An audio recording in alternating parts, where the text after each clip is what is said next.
Hi everyone, I'm Karl from Cedro Alto. Last week we analyzed the origin country supply chains for microlots. We saw that even though single-farm microlots of green coffee are often more expensive for roasters and consumers than regional blended lots, and even when producers are earning a higher income for the kilos of green coffee sold as single-farm microlots for higher prices, these supply chains can imply a much higher risk profile for the farmers that are involved in them.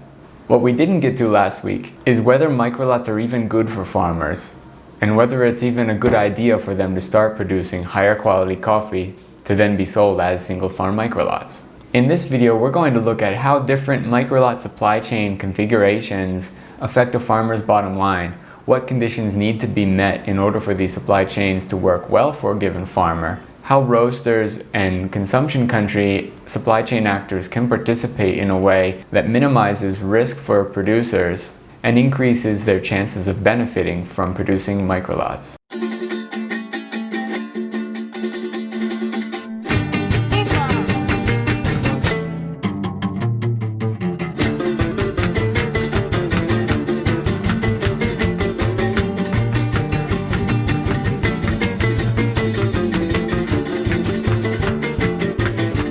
Let's take a look at the cost of specialty production. Again, as we saw in prior videos, the cost of production is going to depend on the product being produced in local currency, depending on local factors.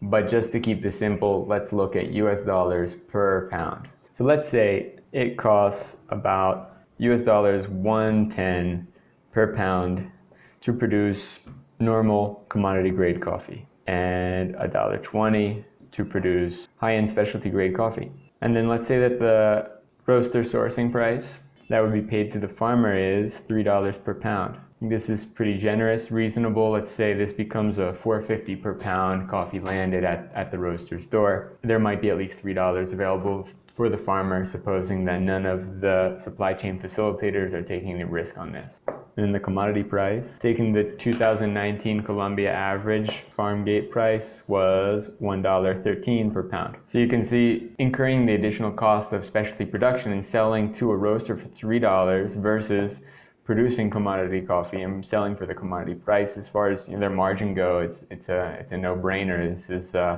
many times more profitable for a farmer to sell at $3 a pound. However, going back to what we looked at on the other sheet here, we get to the probability of selection. We looked at about 1 in 6 on the last sheet. Let's say, just being generous, 25% chance that this lot's going to be picked up versus all the others. Of course, this would vary widely. I've very rarely gone into a co-op to cup high-end microlots and seen less than 6 samples on the table, but let's just say that there are 4 on this one. How large is the lot that this roaster is looking for, that shows up looking to source? Again, let's be generous. Let's say this is about 10 bags. And what portion of the harvest is going to be sold into this channel, supposing it's the one that's selected? Let's say this is a very small farm. This is, they're making 40 bags a year, as we looked at in the last example, so this is 25% of the harvest. And then the base commodity price of $1.13. So a 25% chance of selling 25% of the harvest.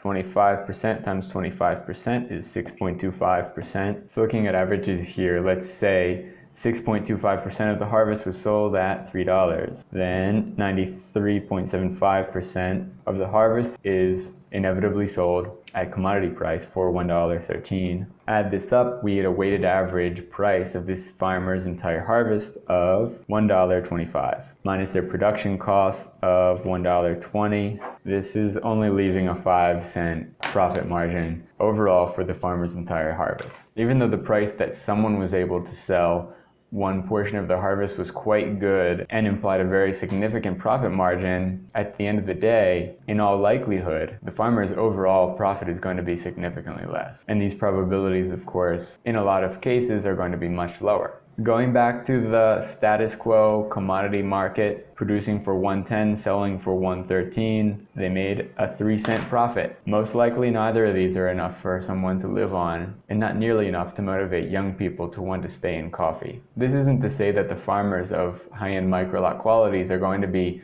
unloading coffee at commodity price in all the cases. In a lot of cases they are.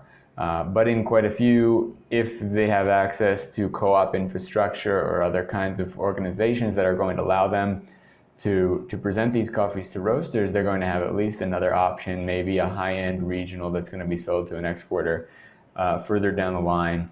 These high-end coffees that don't end up getting picked up at insane prices like coffee hunters are often paying. But this will at least get farmers a little bump. In a lot of cases, they're all getting an average price anyway, based on the average specialty premiums that are available to the organization. So let's say they're a member of a co-op that is pretty good at marketing based on cup quality, and then they're going to be able to get, say, a 5% bump. So 118, then they're going to have a profit margin selling the entire harvest at this price of 8 cents. So even this 118 is very marginally better than the base commodity price, is still leading to a higher total profit margin on a harvest than potentially selling a small portion of the harvest to someone who's willing to pay a much higher price. Let's take a look at one other scenario, and that's the difference between a one-off sale of one portion of the harvest at a very high price to a consistent guaranteed fixed price for the entire harvest. This second scenario would be, for example, the type of supply chain structure that Cedro Alto uses with its members. Telling these stories doesn't help me keep the lights on, so I have to throw a shameless plug in here once in a while. Let's say a farmer is able to close a sale, is selected on a cupping table among many other coffees, and sells 5 out of 40 bags for $3 per pound. Unfortunately, they'll inevitably have to send the other 35 bags into the commodity market, which is the most likely outcome for the vast majority of farmers, at what last year on average was $1.13 per pound.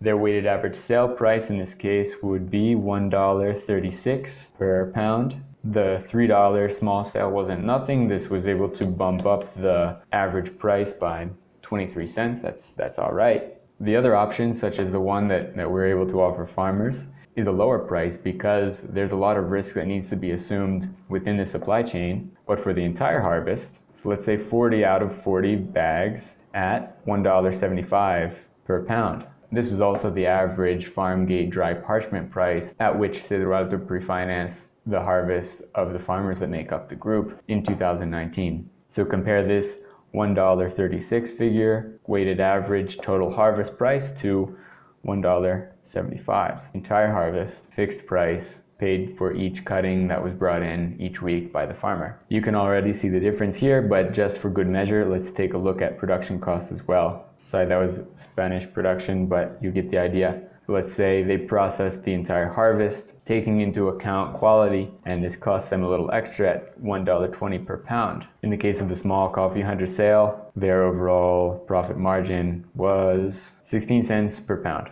That's a 13% profit margin. Or the producers that worked with Cedro Alto, or I'm sure with other organizations that have similar structures, if those exist. Let's say they had the same production cost of $1.20, they had an overall profit margin of 55 cents per pound. Not nearly the profit margin they would get if they sold the entire harvest at $3, but given how these supply chain structures work, it's very difficult as a small subsistence farmer to position yourself as one of these celebrity farmers that has roasters lining up out the door sending them direct messages jumping all over the entire harvest. So the ones that had this guaranteed price of $1.75 had a profit margin of 46%. The difference between these two profit numbers is quite significant. Earning a fixed price for the entire harvest of $1.75, this producer's earning 3.4 times more than the producer using the supply chain described on this side here. So mapping everything out this way, it's pretty easy to see which one is in the producer's favor. For individuals who have struggled their entire lives and rarely enjoyed much stability or consistent outside support, it's difficult to expect someone to turn down the possibility of $3 in exchange for $1.75,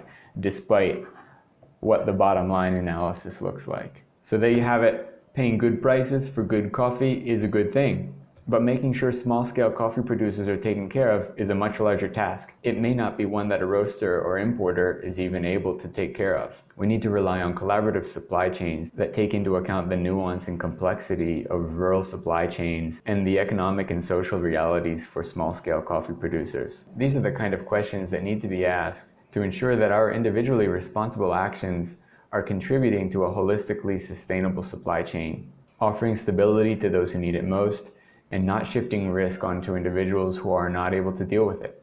I hope you've enjoyed this video. Thanks a lot for watching. If any additional questions come up, feel free to leave them in the comments. If there are any other topics that you'd like us to do a video on, leave them down there as well. If you find this information interesting or useful and want to keep up with future videos, please go ahead and subscribe. Thank you. Before I sign off here, you all know I represent Cedro Alto. We're a collective of small-scale coffee farmers in Colombia. In addition to making videos, my job is to find homes for all the coffees produced by our 160 members. We run our own export company here. We have spot coffees and more coming on the way pretty soon to North America, UK, Australia, and New Zealand. If you're interested in partnering with us to source coffees from one or more of the members of Cedro Alto, feel free to get in contact with me directly. My contact information is here in the video description.